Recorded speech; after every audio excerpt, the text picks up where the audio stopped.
एक कोशिश है जम्मू कश्मीर में जो संस्कृत भाषा है उसको प्रमोट किया जाए। इसमें काफ़ी कुछ काम किया भी गया है। अब उसका इम्पैक्ट भी जो है वो ज़मीनी स्तर पे दिखने लगा है। अब काफ़ी आईपीएस आईएएस जो ऑफिसर्स हैं वो अपनी जो नेम प्लेट हैं वो संस्कृत भाषा में लगाना ही पसंद कर रहे हैं। उसके पीछे हाथ है जो यहाँ पे रोहित शास्त्री जी हैं। रोहित जी, जो ये इम्पैक्ट आया क्योंकि अब राज्य जो राजभवन है उसको भी लोक भवन किया गया, वो भी संस्कृत भाषा में लिखा गया। कितना आप समझ सकते हैं आप अपने जो आपका एक मिशन है उसमें आप कामयाब हो पाए? हमने एक ड्राइव शुरू की थी कि संस्कृत भाषा को घर घर तक कैसे पहुंचाया जाए। और हमारे ट्रस्ट के ट्रस्टी मेरे साथ हैं। हमने सबने निर्णय लिया क्या करें, तो हमने एक इनिशिएटिव लिया। विश्व का पहला संस्कृत मोहल्ला सुभाष नगर एक्सटेंशन 1 को बनाया गया। इनका अपना हमारे ट्रस्टी है, इनका है। और 52 के प्लेट्स वहाँ नेम प्लेट्स हमने संस्कृत में लगाई। उसके बाद मुझे फोन आना शुरू हो गया, हमारे घरों में भी लगाओ। हमारे जम्मू के सांसद जुगल किशोर शर्मा जी, प्रदेश अध्यक्ष हमारे सत शर्मा जी, इनके निवास स्थान पे उनके कार्यालय में। फिर मेरे मित्र जो हैं ब्यूरोक्रेट्स हैं, कुछ आईएएस हैं आईपीएस हैं, उनका मुझे फोन्स आए, तो हमने लगाना एक ड्राइव प्रारंभ की। मुझे लगता है 5000 के करीब हमने नेम प्लेट संस्कृत की लगाई हैं। कश्मीर जो राजभवन है, लोक भवन हुआ, वहां भी मैंने एलजी साहब को भेंट किया, आपने देखा होगा। उसके बाद शक्ति पाठक जी हैं, एसीबी के डायरेक्टर हैं, और चूड़ामणि संस्कृत संस्थान के वो प्रबंधक हैं। गांधीनगर में उनका घर है, आप जाएं कभी गेस्ट हाउस के सामने, उन्होंने भी संस्कृत में नेम प्लेट्स लगाई हैं। सिंगला साहब हैं, सबको हमने दी हैं, सबने लगाई हैं। और एक अच्छा लोगों का रुझान है। लगभग अभी भी मुझे सुबह 10 फोन आ गए कि हमारे घरों में आए। एक अच्छा इनिशिएटिव है, लोग इसकी तरफ रुझान बढ़ा। जैसे राष्ट्रीय आरएसएस का कार्यालय है, आप चले जाएं केशव भवन, उसके मुख्य द्वार पे प्रांत प्रचारक मुकेश जी से हमने आग्रह किया तो उन्होंने भी लगाई है। पॉलिटिशियंस, ब्यूरोक्रेट्स, आम जनता के घरों में ये लगाई गई है। एक अच्छा रुझान है। और विश्व का पहला संस्कृत मोहल्ला वो सुभाष नगर बना है, चर्चा का केंद्र बना हुआ है। इसके साथ साथ अब स्कूलों में बच्चों में जो है संस्कृत भाषा का रुझान जो है वो ज़्यादा हो, क्योंकि वही आगे चल के जो है देश का भविष्य भी जो है वो बनने वाले हैं, तय करने वाले हैं। इसके लिए एलजी मनोज सिन्हा ने भी काफ़ी जो है कोशिशें की हैं आपके साथ मिलकर। क्या कुछ इसमें हो चुका है या होने वाला? एलजी साहब के आने से जो है बहुत ही गति संस्कृत को मिली है। जब मैं उनको 2020 में मिला तो मैंने उनसे कहा, मैं सर माता वैष्णो देवी जो विश्वविद्यालय है वहाँ संस्कृत विभाग नहीं है।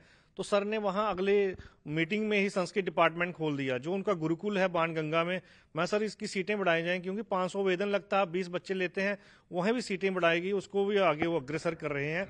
फिर अभी सबसे बड़ी बात है, अच्छी बातों पे भी हमें किसी की प्रशंसा करनी चाहिए।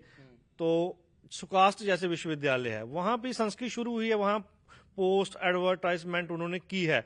और हमारे शक्ति पाठक जी हैं, आईपीएस हैं, उनका चूड़ामणि संस्कृत संस्थान बसोली में चल रहा है। हमारे जस्टिस सुरेश जी हैं जो सेवानिवृत्त हैं, पंचवक्त्र मंदिर के प्रबंधक हैं, उन्होंने संस्कृत शुरू की है। और एलजी साहब ने जो तिरुपति मंदिर है सिद्धड़ा में, उनसे एग्रीमेंट किया है कि मंदिर के बाद हॉस्पिटल और गुरुकुल की वहां स्थापना हो। ट्रस्ट ने 2 मोबाइल चलत गुरुकुल प्रारंभ किए हैं। बियर हाउस में संस्कृत बाजार लगाया गया। सिटीजन कोऑपरेटिव बैंक में संस्कृत बैंकिंग की गई। और एलजी साहब ने संस्कृत की प्रमोशन के लिए और समाज सुधारक श्रेणी में मुझे भी आजादी के बाद पहला स्कॉलर हूं जिसे स्टेट अवार्ड दिया गया है। तो इससे बड़ा क्या होगा और संस्कृत के लिए। नेक्स्ट क्या स्टेप आपको लगता है कि जब ये संस्कृत भाषा जो है अपना मुकाम हासिल कर लेगी? हालांकि आपने कहा कि काफ़ी आईपीएस आईएएस अफसर और यहाँ गुरुकुल जो हैं वो खोले गए। अब कहाँ देखना चाहते हैं संस्कृत को जम्मू कश्मीर में?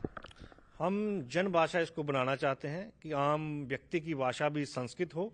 और 89 तक 86 तक लगभग जो है 6ठी तक स्कूलों में पढ़ाई जाती थी, वो फिर से 6ठी से प्रारंभ हो। और उस पर प्रोसेस भी हमारे चल रहे हैं। अलग से हमें संस्कृत विश्वविद्यालय मिले जम्मू कश्मीर में, लगभग 16 और 17 18 के करीब ऑल इंडिया में संस्कृत विश्वविद्यालय हैं। जम्मू कश्मीर गढ़ रहा है। महर्षि अभिनव गुप्त, कल्लन, बिल्लन जैसे बड़े बड़े संस्कृत के विद्वान इस धरा से हुए हैं। जम्मू में अलग संस्कृत विश्वविद्यालय दिया जाए, संस्कृत अकादमी की स्थापना हो, राजस्थान की तर्ज पर संस्कृत मंत्रालय की स्थापना हो।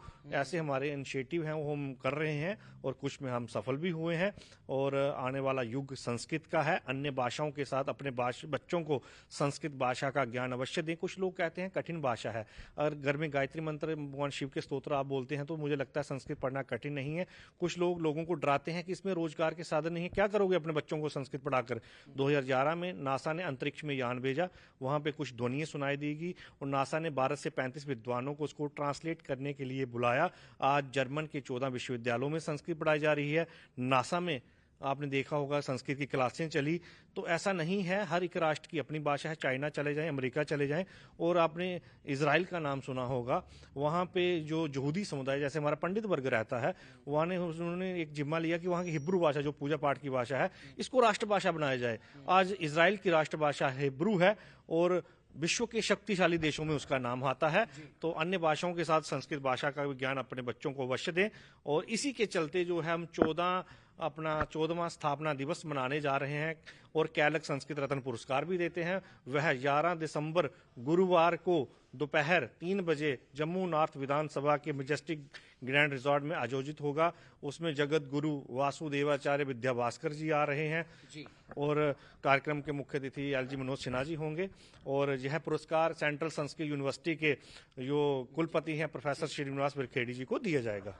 तो जन भाषा बने संस्कृत जो है एक वैदिक भाषा, हमारी जो देश की जो एक पहचान है, उसको वापस उसी की जो पहचान जो पहले थी, पहले युगों में रही है, वही जो है इस युग में भी उसको वो पहचान मिले। आज समूचा विश्व जो है वो इसकी तस्दीक करता है और भारत में और खासकर जम्मू कश्मीर में संस्कृत विश्वविद्यालय खुले, इसके लिए भी कोशिश जो है वो कोशिशें तेज कर दी गई हैं। कैमरामैन चांद के साथ राजन वैद, न्यूज़ 18 जम्मू।